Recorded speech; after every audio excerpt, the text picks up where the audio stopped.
In this video, we'll be covering the OHDOT Bar Chart application. This application is intended to be used to help provide standard charts to be used on rebar summaries in order to have consistent spacing, formatting, and computerized text placement requirements. It also allows the user to enter information for standard ODOT bar shapes, straight bar, and non-standard bar shapes. It can also help perform complete computations for standard bars, including deducts and additions, and at least total weight computation for non-standard shapes and straight bars. So the first thing we need to do within ORD is navigate to the upper left of the software and click on the ORD workflow dropdown and select the OHDOT workflow. From there, we'll click on the Apps tab, and then we'll navigate to the Structures category here. And then we'll see we only have one application, which is the OHDOT Rebar Chart application. So let's go ahead and click on that. So once you clicked on that, you will see that we do get a dialog that pops up for the bar info. And within this dialog, we do have a couple different options we can click on.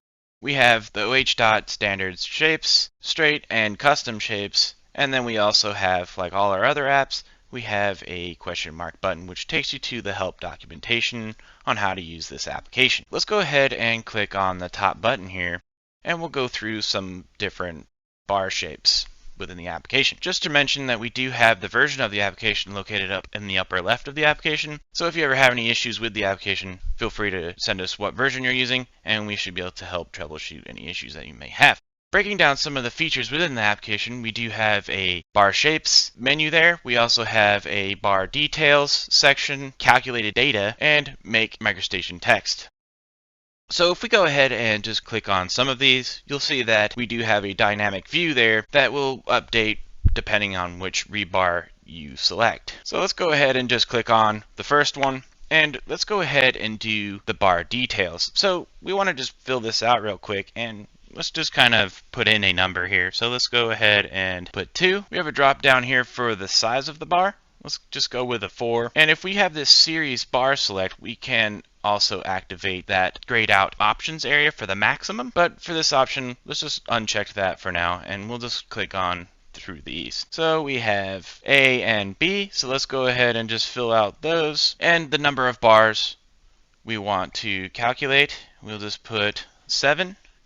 And then we'll just hit the calculate button, and you'll see down here in the calculated data area, we do in fact have that information. So before we go ahead and place that information within our sheet here, let's go ahead and place the cell that we need. So if I hit the space bar here and navigate to this line tool here, and then we'll go to the active cells. So let's go ahead and open up the active cell library for the bridge cells.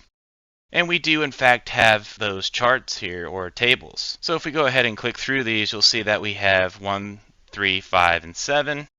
For this option, let's just go with the 1 here.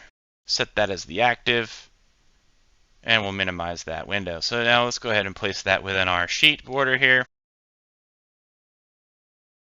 And then we'll hit the microstation text option here. Number of columns, let's just do the 1 since that's the one we selected. As you can see, we have 1, 3, 5, and 7, but we selected the 1 chart. So let's go ahead and place text.